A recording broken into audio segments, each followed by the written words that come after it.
Ladies and gentlemen, I'd like to welcome you to Bob's Corner. This is episode 15. This week, we are going to be discussing how grief made me isolate. How grief made me isolate. First and foremost, we want to give a round of applause for our viewership, our steadiness, our consistency showing up again week after week. Let's go ahead and give ourselves a round of applause for that.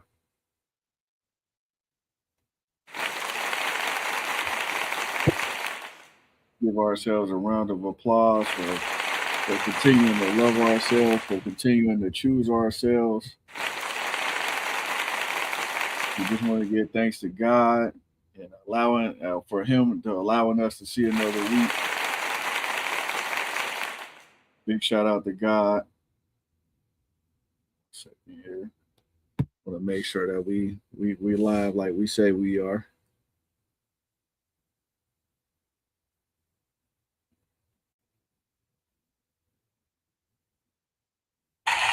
Big shout out to God. See how we get this.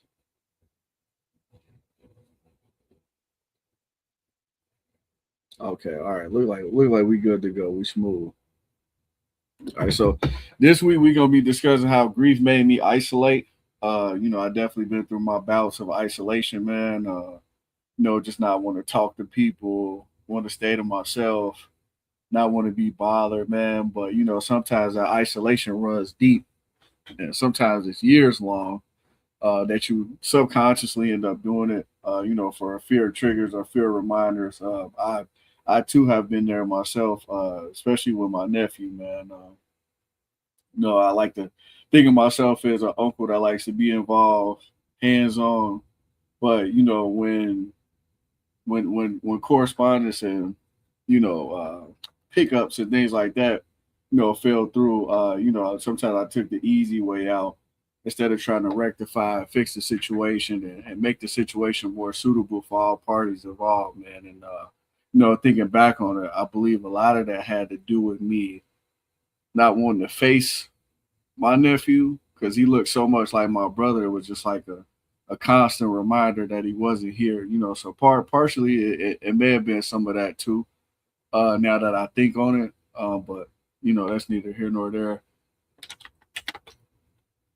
Some I've learned from, some I've moved on from. Definitely some I acknowledge.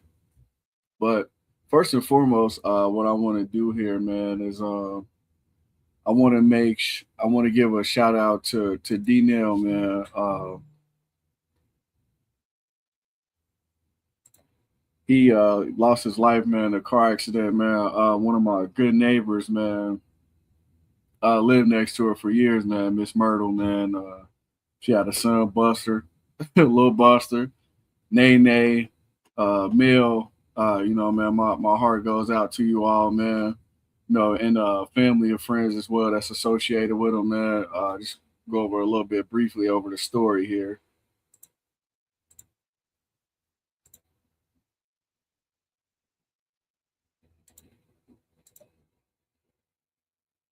So this is Darnell McKinney Jr.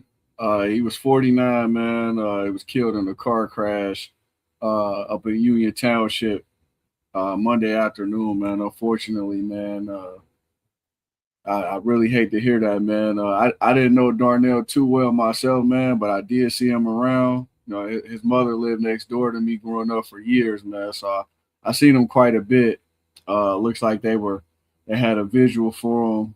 Look like I believe this was this afternoon, man. And it's just sad, man. It's sad day, man. He leaves behind kids and a family, man. And my heart goes out to them, man. I really do give my heart to the family, man. I know how it is, man. It's tragedy for both people involved, man. But it does. The family want to know everybody is a good dude, which he was, man. Every time I seen him, regardless of the circumstance, like he was always the one that was laughing and joking and. Somebody you just meet, man, you see on the street, he don't know you, but he gonna treat you like he do, man. And he was always a good guy, man, a good spirited individual, man. So I'm blessed to have cross paths with him, man. Glad to have known him for at least the small amount that I did, man. But D-Nail was a good dude, man, and the world and the family. And I'm sure his children are gonna miss him as well, man. And looks like he had a grandbaby too, man. So shout out to the family, man. Keep y'all in my prayers for sure, man, and y'all keep y'all heads up. So with that, it's this time of year, man. It's the sad part too about it too, man, because it be so cold around this time of year. It just make you think, man, and we tend to spend a lot of times by ourselves when it's a little colder outside. We in the house more, it's we're not outside as much, man. Outside it's cold, it's windy, man, and this is gonna be something that his family has to carry with them for the rest of their lives. And this, like I said again, man, it's very very unfortunate, man. But I remember losing my brother around this time of year, man. It's the most recent tragedy that I really dealt with, man, and it just it's crazy how missing somebody, you missing love, and love is really what you need, but yet the mind, the body chooses to isolate itself for self-preservation. It's like you trying to avoid things so you won't have to deal with any heartbreak, so you won't have to deal with any anger. You won't have to face the reality that that person that you love is now gone in the flesh. It's gone in reality and it's never coming back. It's like the isolation doesn't fill the void at all. And it's like you go through so many mixed emotions when you left alone. You go through so much. I myself remember going through ice going through being isolated and wondering if somebody was gonna call me, wondering if somebody was gonna check up on me. And it's like when they did it, it's like part of me was validated because they didn't care anyway. And I could feel some sort of feelings about it. I couldn't even say it felt good because it never feels good for your expectations not to be met. When you expecting family and friends to check on you and see how you doing, but they not doing it. But then there's also that side that's sad about it. Like, damn, they don't care about me. Like, well, I wonder what life would be if I was gone too. Then is nobody checking on me? Then they must not care. Grief will have you on both sides of the coin. It'll have you ready to push people away. Like, oh, I don't need nobody right now. I don't need nobody around me. I don't need no help. I get through this on my own. I'm strong on my own. I get through this on my own. But then you got that other side where it's like, oh, I wish somebody would call me. I wish somebody would come hang out with me. I wish somebody would invite me to a party or invite me to a gathering or some sort, invite me to a game. I wish somebody would tap in and rock with me right now. So that isolation, man, it puts you in a tricky place, man. It start playing mind tricks on you. When I isolated myself, I was so content on being alone. I was so content on being alone and isolating myself that I changed my whole number. And that's something that I never do, but I didn't want to be around anybody. The only person that I wanted to be around was my daughter. That was it. I didn't want to be around nobody else. Nobody else. I was 23 years old, man, out here lost, just trying to figure it out. But I know a lot of times we can come into that space where we feel like being alone is the best solution. And sometimes it may be. I won't sit here and say that, you know, even though I wanted people to be around, I wouldn't have been the most joyful person. I certainly wouldn't have been the life of the party. I wouldn't have been myself.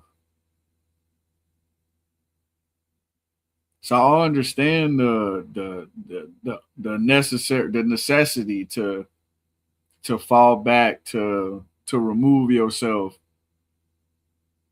No, it's okay to be honest and like, look, I know I'm not gonna be my best self, so I would rather not be there. I would rather not reach out. And sometimes we have to recharge our own batteries. Sometimes we have to recharge and be like, man, you know what? Let me just take some time, get myself together.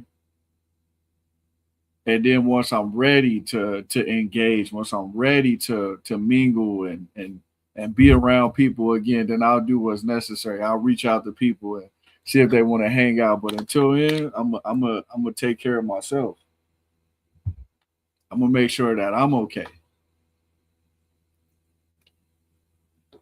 And to me, that's being fair. That's telling people like, hey, I know where I'm at right now. I know I need a minute, and most people will be okay with that. They like, look, hey, I understand. Get yourself together. It's only when you're not vocal about that that makes situations worse. You have to be vocal about what your feelings are. But you know, if you're going through these emotions for the first time, or it's only been maybe like a year or 6 months or something of that nature, and then everything is fresh. All these emotions, all these feelings, all these thoughts are going to be new to you. So your natural reaction is to be defensive. Your natural reaction is to reject any weakness, anything you consider as emotional. You condition that way to fight that off. The mind is a self preserver. Immediately, it's gonna brush it off and label it something different. But the mind can identify what it's never seen. When it comes to feeling and thoughts, like your mind can't really process what's happening to it. So you have to be conscious. That's why it's important to write down things that you go through. That's why it's important to journal. I journal every day at work. So that's 5 days a week. So I journal every day I'm there. Any thought, any emotion, I put it all on paper. So it's one helping me remember, and two, when I decide to read back over my life for the last 6 months, like I have a timeline on my emotions, my highs, my lows. I'm able to recite those. I'm able to point those out. So when they do happen again, I'm able to identify them before they overwhelm me, before they take over my spirit, and I show up as that. And let's say I'm meeting people for the first time, they're gonna think that's me all the time. No, I value the way that I show up for people, especially if they invite me to something. You know, I expect to show up with the energy that they expect to come.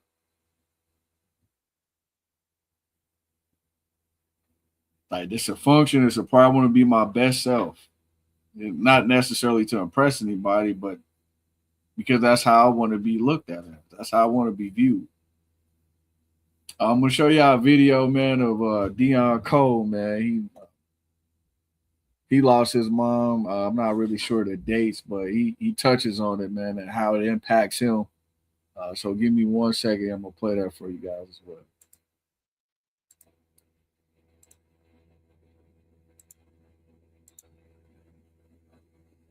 Oh, okay. I didn't even tell them. Oh, you didn't I tell just the said exact date. Okay. towards the end of September. Got it. But I knew that was the day that she passed, and so I was like, I'm not doing it. And so days later, I just kept thinking, and something just kept telling me like, man, don't mourn on that day. Just you know, make it all about her. And the name of the special, because I always played on my name. It was like cold-blooded, or like my one of my specials was cold-blooded seminar, and then my other special was cold-hearted. So this one's gonna be called Cold Facts. It was gonna be called Cold Facts comedy special. But then after that, I changed the name, and I was like, man, I should call it Charlene's Boy, because that's who I am, and her name will ring forever if I do that. And anytime somebody brings up that, they'll be mentioning her name. And I was like, because anytime I think you're owed to do that to anybody that passes in your life. You're owed to keep their legacy going. I don't care what it is. It could be a password to an email account. If you use their name, that energy, they live on through. Excuse me, sir. How old were you when you made your first million? What is this for? We're trying to get advice for the younger generation. Do that, and you can just every day that you put that passcode in, you thinking of them. And so I felt like I needed to do that for the special, and change it and make it about her. And them people had no idea that my mind was not there the entire special, the whole time I was shooting. I mean, really? Yeah, because that was the day, that was the first year she passed, and that was the day she died. Yeah, I mean, you said you broke down. That whole day, I was mad. That whole day, I couldn't even get out of my room. When I got backstage, man, when the cameras was rolling, and I was literally doing this, talking to myself like, go do this. And I just walked out, and I went out there, and I did that special, knowing that I'm destroyed inside, knowing that this is the day that she passed. And these people had no idea when they was watching me. They was just sitting there. Either they was judging me or they was with me or whatever. I was proving the same thing that I was telling them at the end of the special. You never know what the comic is going through or the entertainer is going through. When you go into these shows, man, get them love, man, because we are on the back burner when it comes to them. We're not complaining. That's the job. We chose the job, but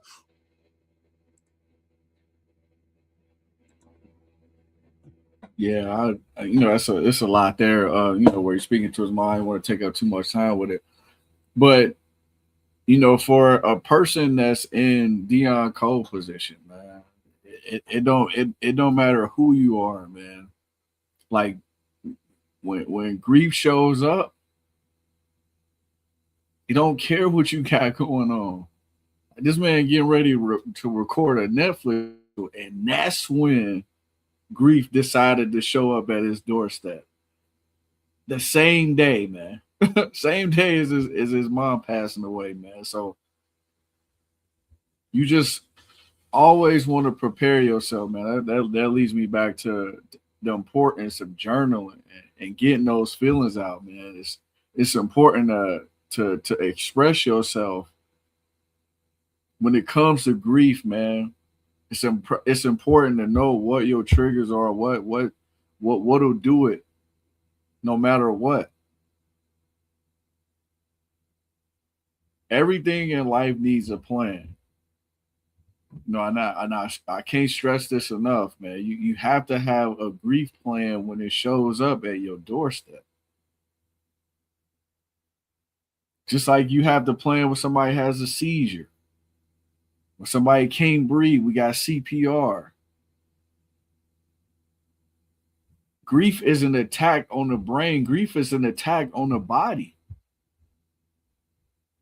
Now, there's no medicine for it. There's nothing you can take to prevent it from happening to you. There's no medicine for grief. But there is a plan. You can develop a plan when it does show up. You can develop a plan when it does show up.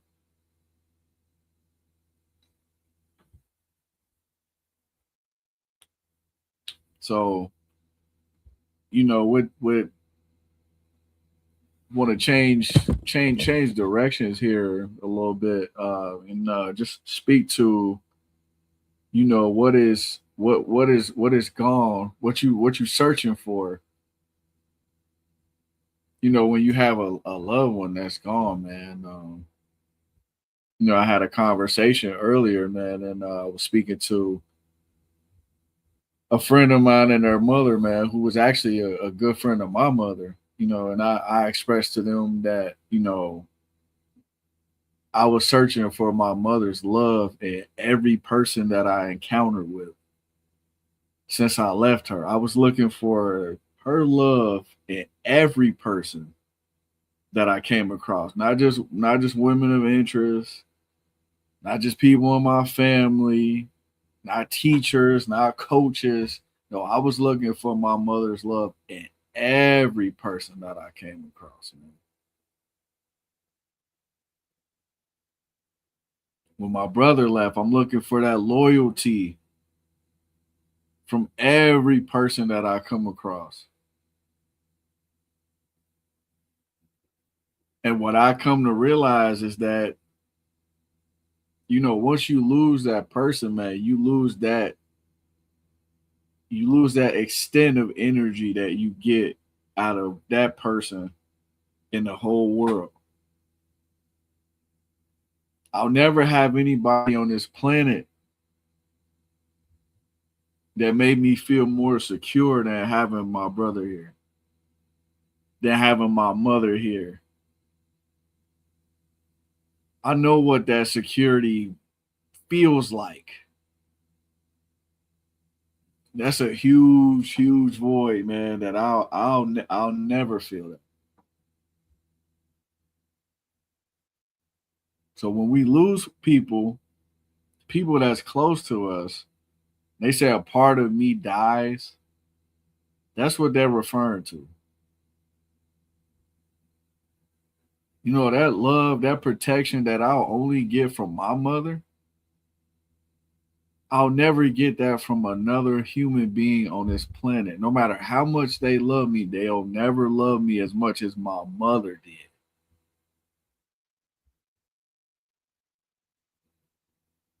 Her love left me, and that's something that I have to learn to live without. I have to learn. That's like every house you move into not being able to lock your door. Like, it's no more locks left. You can't put no locks on your door.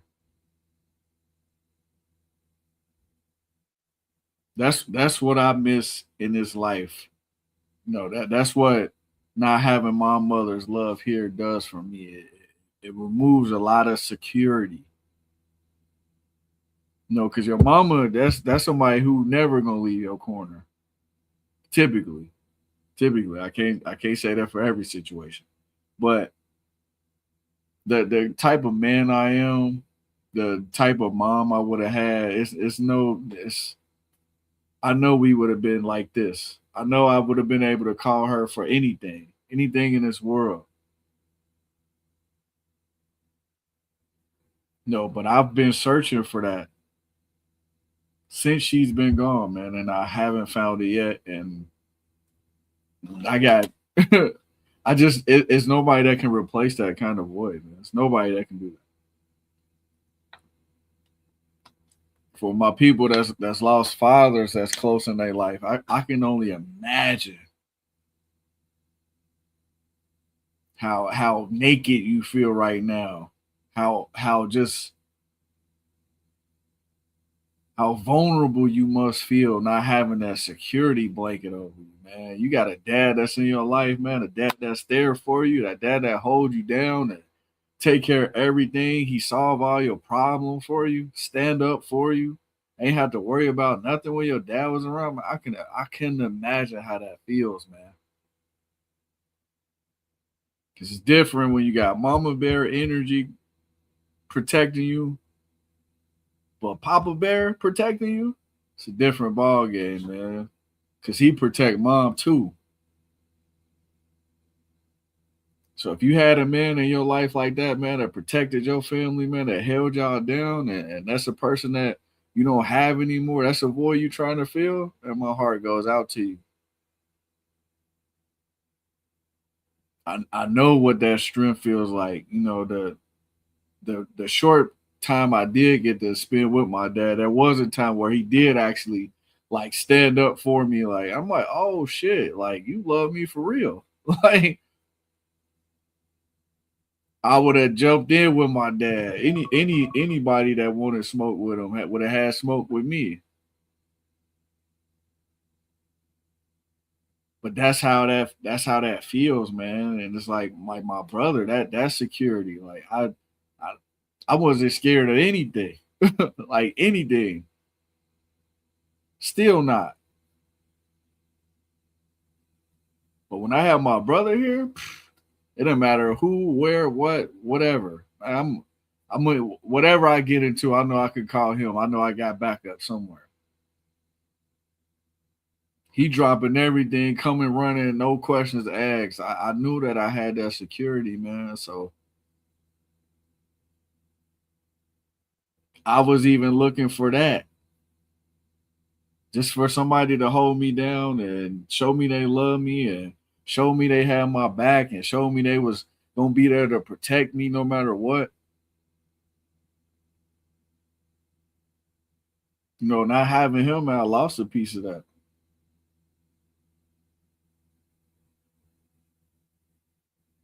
It's made me more of a person that I have to reassure myself with a lot of situations now. I gotta ask intricate questions to make sure that you if I'm giving you my heart, if I'm giving you my love, like I want to know I can trust you with that.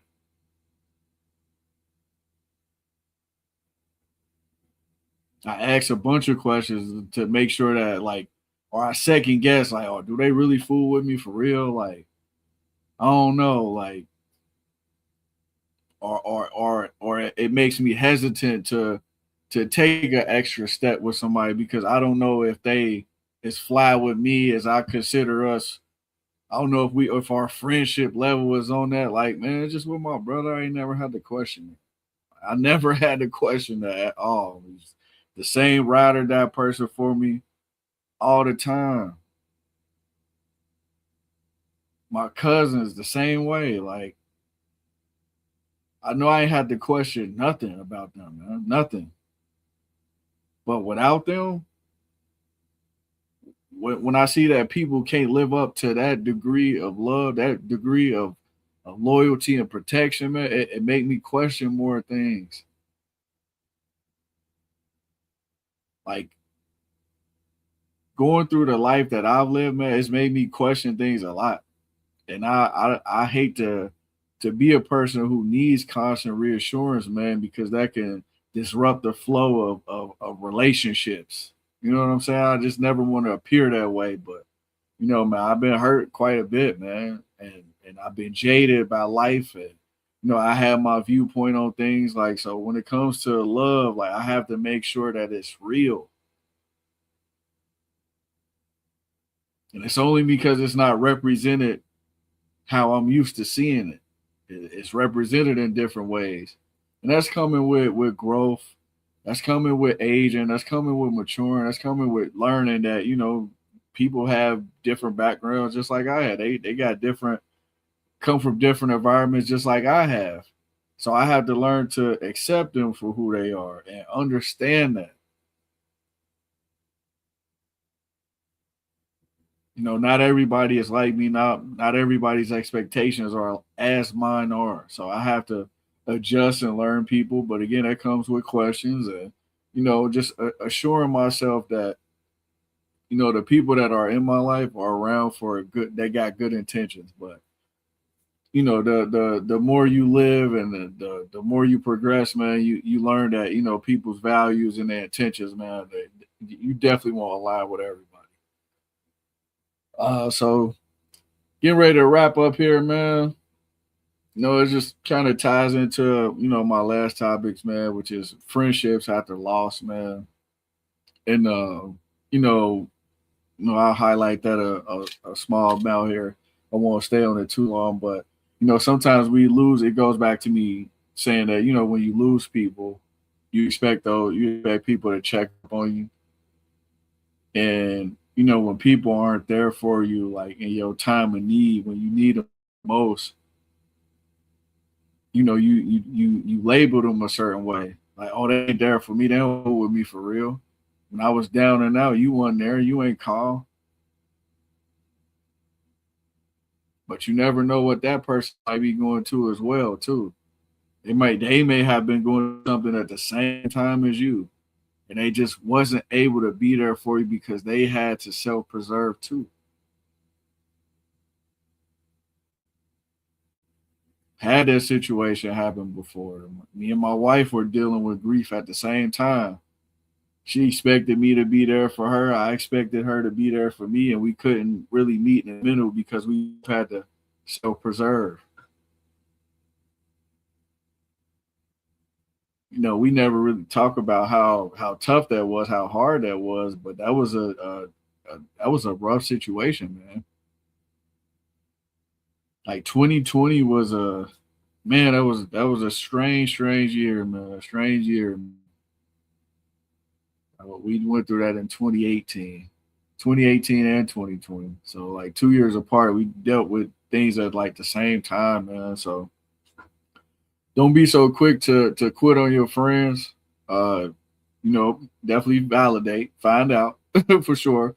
But don't be so quick to just end friendships, you know, when you feel like people ain't checking up on you while you dealing with loss, man. Some people are the type that kind of leave you alone and let you kind of come out of your own thing. Then you have some friends that, you know, they kick the door open and bring you food and comfort and things like that. You know, I feel like it's two types of people in the world. And I at times can be both. I can be a friend that's like, man, Dad, I know you're going through something. I know you just lost your peoples. You know what I'm saying? I'm gonna give you space to collect yourself, and you know when you ready to come and talk about it, then talk about it. But you know, I've also been that friend who's texting and calling and checking on me, like, hey, I'm just want to see how you doing. Like, and I don't think it has to do with who the person is. Like, it may be what I'm going through at the time. Sometimes I may not have it to be the kick the door down friend. I might be the friend that once you ready to talk, then I'm here to listen. You know, so things ebbs and flows. So again, don't be so quick to quit friends after losing a loved one. You know, just always validate the situation. You just never know what other people are going through as well. But I want to thank you all again for showing up. And this is episode 15, man. Episode 15, man. Round of applause, man. We just staying consistent with it, man. We doing the Lord's work, man. We helping everybody heal, man. We helping the world heal. This is Bob's Corner, episode 15. Grief, how grief made me isolate. Again, man, check out the rest of the episodes, man, on YouTube, man. This will be up as well, so you can check out episodes 1 through 15. Remember, remind everybody we are here every Wednesday from 8 p.m. to 8:30 p.m. Maybe sometimes a little before, a little late, or sometimes a little over. But we always here, man, every Wednesday at 8 o'clock, man. I want to again thank you all for tuning in to Bob's Corner, man. See y'all next week.